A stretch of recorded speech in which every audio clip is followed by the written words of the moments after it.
Salam kenal semuanya, nama saya Desi Witono. Usia saya 34 tahun, saya adalah seorang sistem engineer.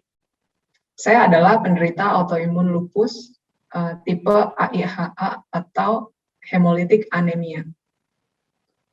Semenjak tahun 2016, saya sering mengalami nyeri-nyeri sendi yang bergantian di tangan dan kaki.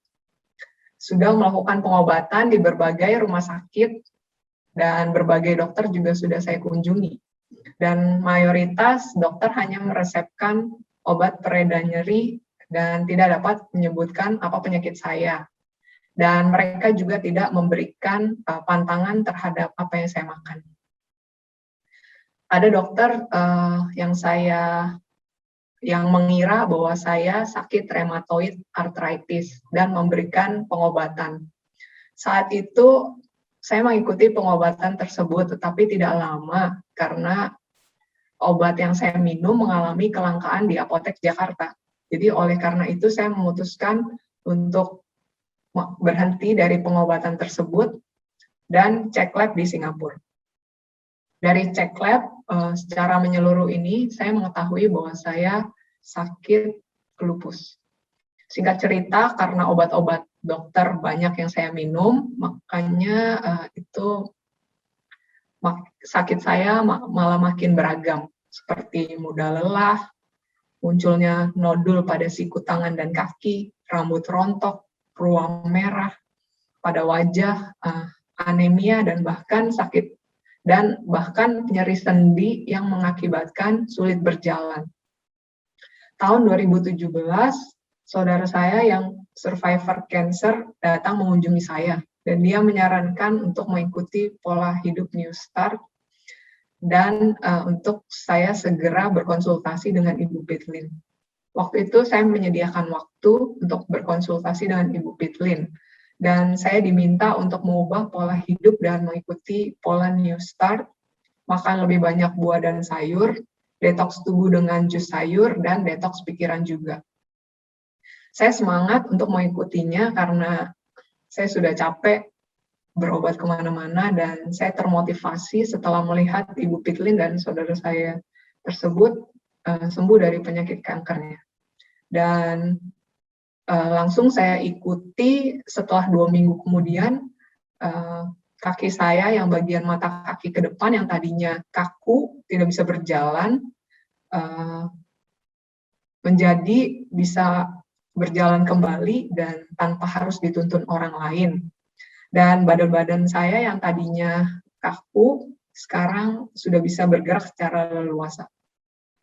Dan meskipun perjuangan sehat itu tidak gampang, karena meskipun setelah pulang kerja saya harus cuci sayur satu persatu. Tapi saya percaya bahwa memang sehat butuh perjuangan. Selain detoks tubuh dan pikiran, saya juga ingin menambah wawasan untuk hidup sehat.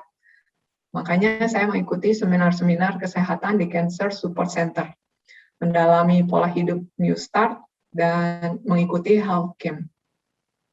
Ketika saya sakit ini, terdapat perubahan yang terjadi. Dulu saya memiliki pola makan yang tidak bernutrisi, tidak suka makan sayur, sukanya makan mie, pempek, goreng-gorengan yang ada di mall, suka minum matcha latte, kemudian jam tidur di atas jam 11 malam. Bahkan pernah karena tuntutan pekerjaan, saya harus standby 3 hari, tidak tidur. Saya juga orangnya kurang suka berolahraga, tidak suka berjemur, dan kurang mementingkan hal yang rohani. Setelah saya diajarkan New Start, pola makan saya berubah menjadi whole food plant-based, jam tidur saya jam 9 malam, karena badan saya sudah leluasa bergerak, saya juga bisa berolahraga, bisa berjemur sebentar, dan lebih mendekatkan diri kepada Tuhan. Lewat sakit ini, saya diajarkan untuk selalu bersyukur, tidak iri terhadap orang lain, meskipun keadaannya sulit. Saya bersyukur ketika saya tidak bisa berjalan, saya bisa beristirahat. Dan ketika saya berjalan lambat, saya dapat lebih menikmati perjalanan saya. Dan terlebihnya setelah saya sekarang ini sudah sehat, saya ingin bisa menjadi berkat untuk orang lain. Saya diingatkan bahwa untuk memperoleh kesehatan secara menyeluruh, diperlukan waktu dan kedisiplinan dalam melakukan 8 poin New Start secara teratur. Saat ini, keadaan saya, puji Tuhan, HB saya yang tadinya 4,25 sudah normal menjadi 12. Nodul saya juga sudah hilang, sudah tidak sakit-sakit sendi. Minum obat yang tadinya 4 macam, sekarang hanya 1 macam, dan dosisnya tadinya 32 mg menjadi 8 mg. Malah sekarang, karena pernah saya memakan yang ada MSG-nya, karena saya keadaannya saat itu tidak bisa masak sendiri, sendi saya menjadi kaku. Dan semenjak itu saya putuskan untuk memasak sendiri sampai sekarang. Ketika saya hidup sehat, maka hal itu juga memberikan dampak kesehatan untuk diri saya. Selain itu juga memberi dampak kesehatan untuk anggota keluarga saya, untuk orang tua saya, kakak saya, kakak ipar saya, bahkan ponakan saya. Mereka juga jadi lebih mengoreksi pola hidupnya secara perlahan. Dan pada akhirnya ketika mereka lab, hasilnya itu menjadi bukti untuk mereka yang seharusnya mereka harus pertahankan. Saya juga mengencourage teman-teman penderita autoimun lain untuk jangan menyerah dalam segala keadaan. Tetap berharap kepada Tuhan meskipun badan sakit-sakit, tetapi tetap menjaga pikiran dan tubuh yang sehat dengan bergaul dengan orang-orang yang positif.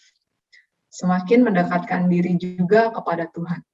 Dan semoga kisah saya ini menjadi berkat untuk semua orang yang mendengar.